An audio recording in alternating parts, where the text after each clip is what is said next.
Citizenship amendment act है, ये एक नया लॉ गवर्नमेंट ने पास किया है। इसके तहत जो पाकिस्तान, बांग्लादेश और अफगानिस्तान में रहने वाले जो हिंदूज हैं, हिंदू, सिख, ईसाई, बौद्ध और जैन, ये पंथ के जो लोग हैं, ये वहां पे जो प्रताड़ित है या वहां जो रहना नहीं चाहते, वो अगर भारत आना चाहते हो तो उनको इस लॉ के थ्रू उनको आने के लिए रियायत दी गई।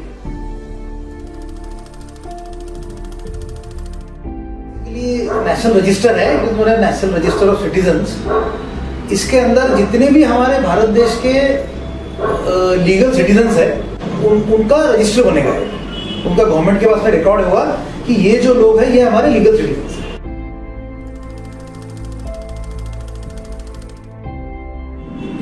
So this act is, or you can say the act was introduced in the parliament and now it is going to be implemented shortly in almost all the states. It is actually for giving citizenship to 6 minority communities which are there in Pakistan, Bangladesh and Afghanistan. Because these are Muslim countries to be specific. If you see the percentage of minorities, if you don't accept them here or accommodate them here, where they will go? Because the nearest country to them is India. Secondly, the persons who have come to India before 1st of April 2014, those who have come to India will be given citizenship under this act. India is a family. If somebody comes from outside, how you will come to know that he is an outsider? So for that, NRC is must. It must be, you can say, the exercise must be started. And before going for NRC, my request to the government and all the state governments also to first tell the people of this country what are the benefits of NRC, and then it should be introduced. That is what I feel, and I welcome the government's move for CAA and NRC.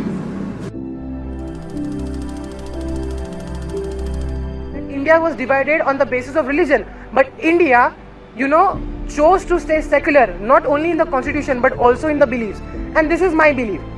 And एक चीज हम लोगों ने celebrate करनी चाहिए कि since the time of Indira Gandhi, जब जयप्रकाश नारायण ने वो रिवॉल्ट लाया था, बोला था कुर्सी खाली करो कि जनता आ रही है, this is the very first time कि the entire country has united against one thing. That is good. We should celebrate because this can only happen in a democratic country and we should be very thankful about it. So I think CAA, NRC, NPR, when you combine all of these things together, it seems very discriminatory. It seems to destroy the secular fabric of our constitution. When you take into account the number of poor people and the number of homeless people that have been affected by this particular act, I think it's unfair to ask them to present some papers in order to give them citizenship, in order to grant them citizenship. People who have been living here since centuries, families who have been living here since centuries have been asked to present papers in order to prove their citizenship. It is completely wrong.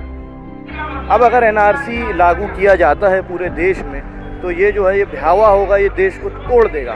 मैं इसे इसलिए बोल रहा हूँ क्योंकि आप कागज़ से प्रूव करना चाहते हैं. देश में कितने के नेचुरल कैलेमिटीज़ आई हैं, भूकंप आए हैं, बाढ़ आई हैं, और जो संसाधन, जिनके पास कम संसाधन है, हर धर्म के वो लोग बाहर हो जाएंगे जिनके पास कम संसाधन है.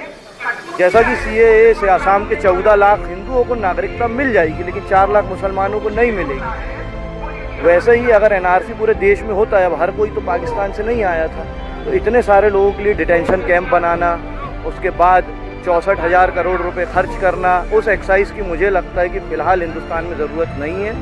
और ये जो है ये देश को जो है ये बहुत कठिन राह पे चला जाएगा. फ़िलहाल हम अर्थव्यवस्था पे फोकस करें. वो सरकार का जो है वो पहला और आखिरी जो दायित्व है वो नागरिकों की वो अच्छी ज़िंदगी प्रदान करना. अल्टीमेटली लोग रास्ते पे इसलिए क्योंकि उन लोगों को सफ़र करना पड़ेगा.